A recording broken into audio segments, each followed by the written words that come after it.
Salut, c'est Clément, je suis toujours à Londres et dans cette vidéo je voulais vous parler d'une technique qui peut vous aider à sortir de votre couple de la crise si vous avez vraiment une situation difficile à gérer.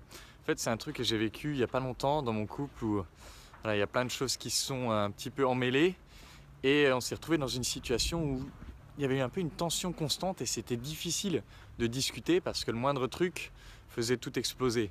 Et du coup, une technique qu'on a trouvée et qui a vraiment super bien marché pour nous, c'est le pacte de non-agression.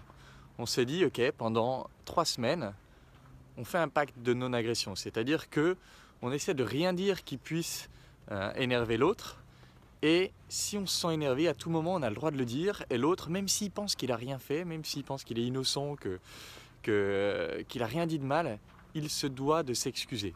Du coup, à chaque fois qu'il y avait un moment où on se sentait agressé, on pouvait dire pacte de non-agression ou pacte. Et l'autre disait ok, je suis désolé. Et on pourrait se dire ouais, mais c'est pas authentique. En effet, c'est pas authentique. Sauf que dans des temps de crise comme ça, parfois il faut accepter, je pense, de serrer du poing ou de serrer du poing dans sa poche, je sais plus comment on dit, et voilà, de se donner de l'air en fait. C'est ni plus ni moins que se donner de l'air, se donner de l'espace, se donner un espace pour respirer, pour souffler, pour pouvoir vider son verre et repartir de plus belle. Voilà, pour pouvoir au final, je dirais, se créer de l'espace émotionnel pour pouvoir ensuite se relancer, pour pouvoir ensuite avoir les conversations qu'on doit avoir pour se relancer. C'est vraiment un truc qui paraît simple et bête, mais qui a beaucoup marché pour nous. Ça nous a permis de chacun de souffler et de pouvoir reprendre les discussions calmement et du coup faire avancer des choses qui semblaient bloquées, qui semblaient voire impossibles à faire bouger.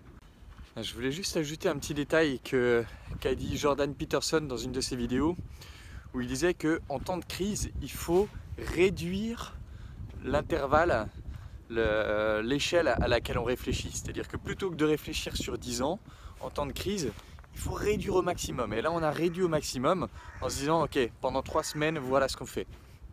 En fait, ça permet vraiment de moins se noyer dans des plans faramineux et de se focaliser sur les petites choses qu'on peut faire dans le présent pour améliorer la situation.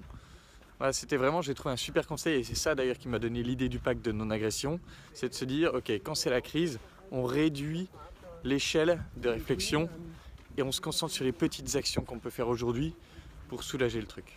Même si ce n'est pas les actions idéales sur le long terme, encore une fois, utiliser un pacte de non-agression, c'est pas authentique, on n'est pas dans la connexion authentique quand on fait ça, et du coup sur le long terme c'est mauvais, mais sur le court terme en temps de crise, ok, on réduit l'échelle, on agit comme ça, et puis ensuite on rétablit la connexion authentique. Voilà, c'est tout pour cette vidéo, j'espère qu'elle pourra vous aider, et si vous connaissez quelqu'un qui est dans une situation difficile, encore une fois, envoyez-lui la vidéo. Et voilà, c'est tout pour cette vidéo, en attendant la prochaine, je vous embrasse, et je vous dis à bientôt.